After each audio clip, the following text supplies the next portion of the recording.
tripped and fell. This is why someone took a rock off his face and he falls over. I bet he can't say hi, I'm Felix, as he's too out of breath.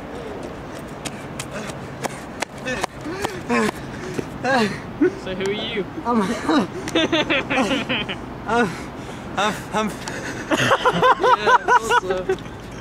Just stop. Hi, Felix, thanks for coming. In what ways does your media product use, develop or challenge forms and conventions of real media products? Well, my style model, which was Mojo magazine, uses the rule of thirds, which I followed in a way. See, I mean, you can notice some real similarities between the two. The one person taking up the main page, and just how the text is being put on the left and right hand sides of the page. But I used my own technique for example, Hue magazine. This is a similar style of music. Mine's alternative, and this is just general rock. And they used the part at the bottom where it all described the different parts of the magazine. I used the same, mentioning a few artists that would be in there. So yeah, it's a bit of a mix between the two, but yeah, I'd say it's similar to Mojo, but I kind of got more creative when it got to just the rest of the magazine in terms of just the general magazine as a whole. So yeah.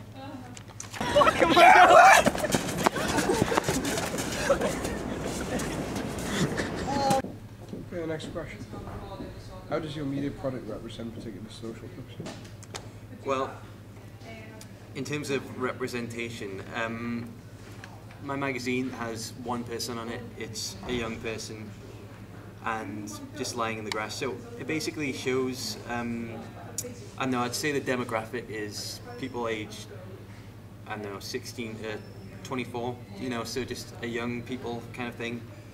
Just sitting in the grass amongst some daffodils. So it shows a more sensitive side, whereas the fact that the person on the front isn't actually looking at the front of the camera, you know, as if it's actually addressing the audience. It doesn't actually, I don't know, it just I guess it just shows that young people can be, I don't know, less harmful, and just does the opposite of what the media normally portrays them as, which is dangerous and, yeah, just dangerous. Yeah! The way that, you know, he captured you and he's looking straight at you, but he's not looking straight at you. Kind of like your style model. This is very good. However, I would prefer to buy yours, because this looks too flashy. Nice. You've captured it. That's good to know. That is good to know. So, what would you say is your favourite feature of Whole? My favourite feature of Whole is obviously photography. It is really good. And also the way that you've got them plugs. They are really good. That's good to know. Ah, here's the star of Whole now, Mr. Ewan Leslie. Ewan, how's it going? Have you come to join us on this rooftop? Come on. What do you have to say about Whole magazine?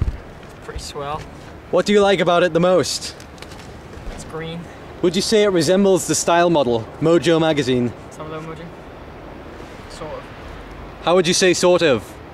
You haven't quite got the shot right. Same. That rhymes. Okay, the next question is, what kind of media institution might distribute your media product and why? Well, in terms of media institution, well, it's kind of a target market thing, really. I mean, like I said before, the social demographic is people aged 18 to 24, so you've got to think about what people aged 16 to 24 might be interested in. So, yeah, you might see it on music channels such as MTV, VH1, maybe Q. Also, if it were a billboard, it would have to be strategically placed, like near a high school, or I don't know, next to an O2 Academy or something, I guess. But yeah, I suppose really it wouldn't be more of you wouldn't see it in more in generic places such as retail supermarket chains, Tesco, Sainsbury's. Yeah, that's about it really. How was your magazine, Ewan? Oh my god. How did you feel? What style model did you use? How many hoes did you beat to make your front cover?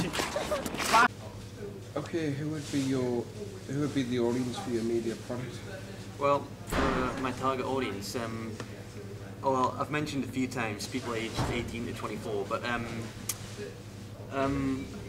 in general, I would say the demographic I'm aiming for with this magazine is just people who enjoy alternative music, which is advantageous because it's not an entirely new thing. It came to prominence in the early 90s in the northwest of the USA, and since then it's developed quite a lot of listeners, and so I'd say just enjoyers of alternative music would be my target audience.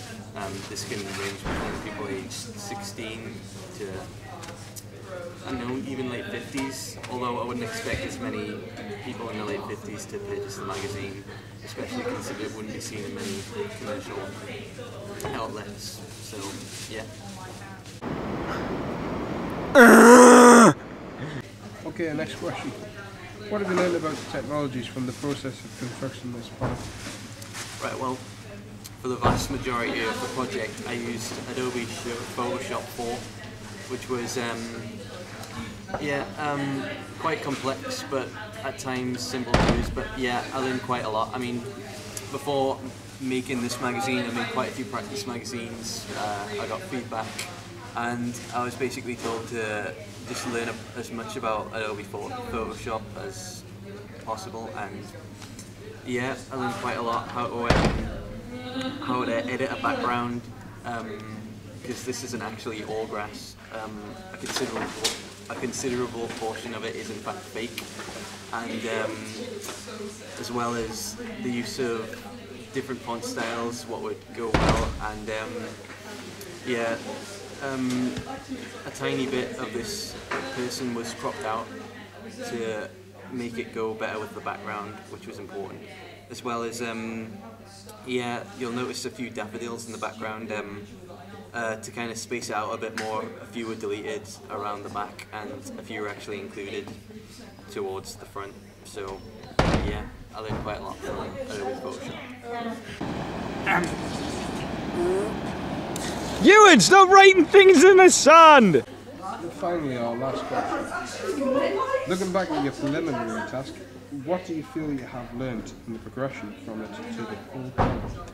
Well, the preliminary task, I've got to say that didn't go so well. I mean, I worked hard on it, but unfortunately I didn't get the end product that I wanted, and therefore I needed a considerable change. I think the preliminary task was a wake-up call in a way, because the magazine looked nothing like a music magazine. It just looked like a piece of paper with some music features, and I basically learned what colours will clash, what won't clash, the rule of thirds, that was quite important, as well as the just the use of different colours together to make something look better. Like, for example, the white text, I learned that maybe it wouldn't go as well with green, plus there are a lot of backgrounds, so I'd give it the wrong background, which was black, and that came out really well.